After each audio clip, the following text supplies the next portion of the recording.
Hey there, did you know the story of Santa doesn't begin at the North Pole? It begins with a real man. This man, Nicholas of Myra, a Christian bishop in the early Roman Empire. Yes, in fact, or two. Nicholas was born around AD 280 in Patara, modern-day Turkey.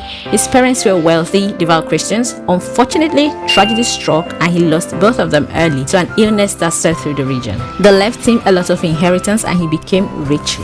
However, he refused to be defined by his wealth. It was more about what he chose to do with it. There was one famous story. A poor man had 3 daughters, but he had no money for dowries.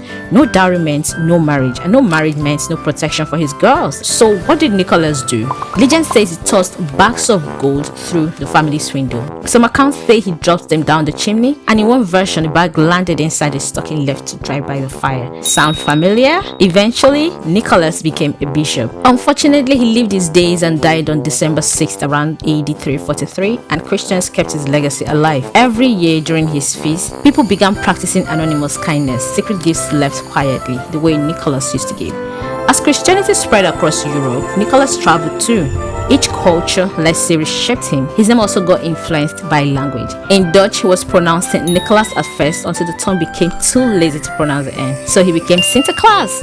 Classic. In the Netherlands, he became a gentle bishop who arrived by boat and delivered gifts to children on December 5th. Children would leave socks or shoes on a chair or next to the fireplace and go to sleep, trusting that the following morning they would be filled with gifts. Then something important happened. When Dutch and German immigrants came to America in the 1700s and 1800s, they brought Santa Claus with them. Over time, his name shifted. Santa Claus became Santa Claus, and America began to build the figure we now recognize. With an 1823 poem, Twas the Night Before Christmas, introducing new details: the reindeer, the sleigh, the midnight visit down the chimney. Later, illustrator Thomas Nast added even more: Santa's home at the North Pole, the list of who's naughty or nice, and the red fur-trimmed suit. And then in the 20th century, Santa took his final form.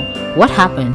During the Great Depression, when the world was facing record unemployment and struggling under financial hardship, Coca-Cola launched a Christmas campaign. They hired artist Haden Sundblom to create a warm human Santa. Rosy cheeks, round belly, bright red suit. Sundblom painted a new Santa almost every year from 1931 to 1964. His images appeared everywhere: magazines, store displays, billboards, name it. Those paintings didn't invent Santa, but they locked his modern image into global culture. The world saw the same Santa year after year until it became the version we recognize instantly. A single story stretched across 1700 years. If you enjoyed this little journey through time, drop a quick hi in the comments. I reply to every single one.